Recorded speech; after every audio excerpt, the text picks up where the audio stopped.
Hello, this is Running Robert, and today we're going to be talking about the Xeris Pharmaceuticals XERS third quarter 2024 summary. And in the summary, we're going to be looking at the bullish and the bearish parts of it.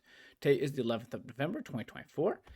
And so I have a couple stock videos out today, so if you want to check them out, go ahead. I also do games, do a little bit of everything. So if you like what I'm doing, hey, please like and subscribe. It helps a lot, and thank you. Disclaimer is I did own shares. I did sell them. I reduced some of my position around 3 and the rest below 250.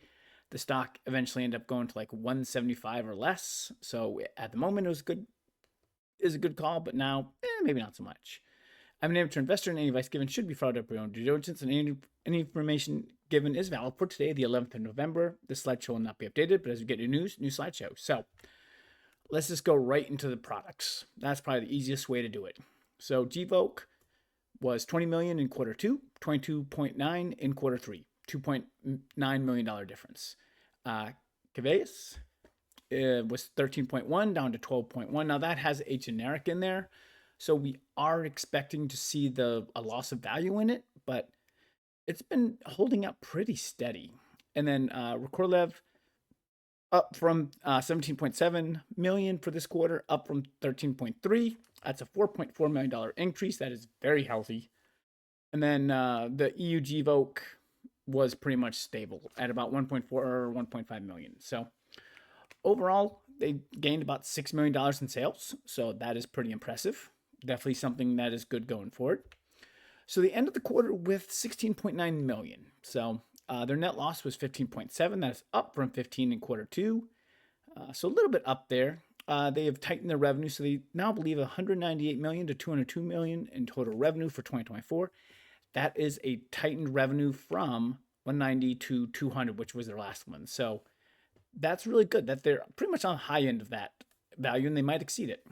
Expected year-end cash is supposed to be 68 million to 72. This is tightened from 60 million to 75. So again, another positive cash, positive tightening. However, this is where the company confuses me a little bit. So they ended the quarter with 69.4 million. Easy enough. The net loss was about 15 million. Somehow, they're either going to lose just a little bit of cash or gain a few $1,000,000.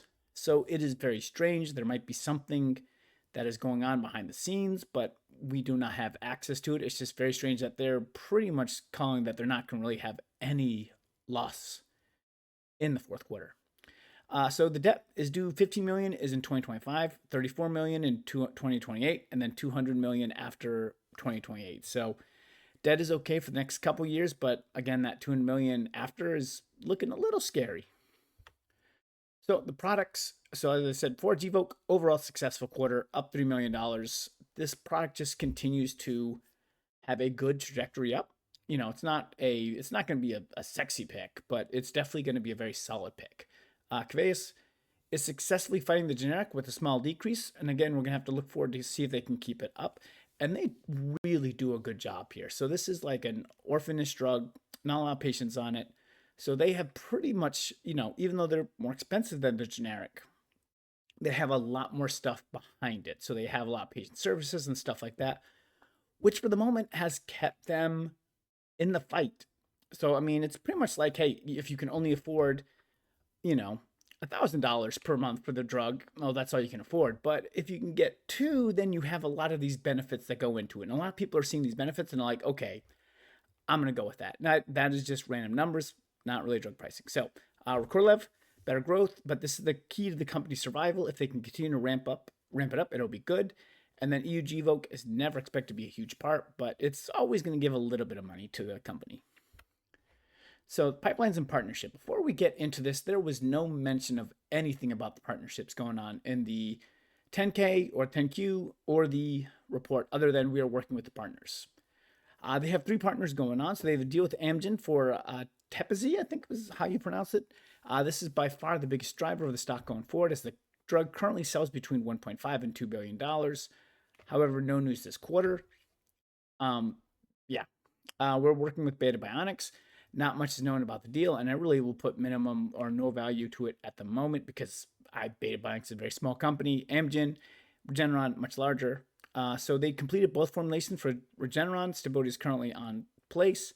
and we might get news about the program in 2025. So this is where we're going to have maybe some issues. So most likely they're ready to give results very quickly, but they are unsure about the regulatory makeup in 2025. So with RFK Jr. in charge of the FDA, that could be a significant problem. And Regeneron might be waiting till they kind of know where that industry is going before kind of working on a deal. So at the moment, I don't think we're going to hear about it until probably somewhere in the first half of 2025, after, of course, 20th of January. And then XP8121, they started with the FDA for phase 3, so they're now starting to design it. So again, that is moving forward. Probably should see something starting next year, and that'll be pretty positive. So was it a good call or a bad call? So the company really hasn't done anything to justify going from $1.85 6 months ago to $3.50. I look at it, the net loss is about the same. Cash is going down. Sadly enough, they're kind of a little bit further away from getting the XP drug or any of the partnerships deals drugs going. So again, I don't really see why the raise is going on. But if Gvoke and Recorlev continue their growth, the company is much more interesting. So that's one of the big things. If those can get $6 million a quarter, not going to take very long to get to break even and in good shape. With the debt due in 2025, they will leave them with around a year in cash from today. Even if they hit their 72 million, you subtract 15 from that, and that's about what their net loss. So about a year of cash at the moment. So overall, the stock is recovering from 186 earlier this year. We will have to see if sales can continue, because I believe it's a matter of time before partnerships start to bring in serious money. And we will look at any dilution to take a position in the company. So again, some of the cash doesn't make sense. I believe at some point they will need some kind of extra funding.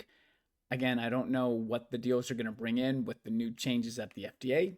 We're just going to have to see. So in that case, I would definitely take interest in the company, because any dilution they do would probably get them to approval of XP8121. So hopefully this helps give you some information. Thank you very much for watching and listening, and I hope you have a wonderful day.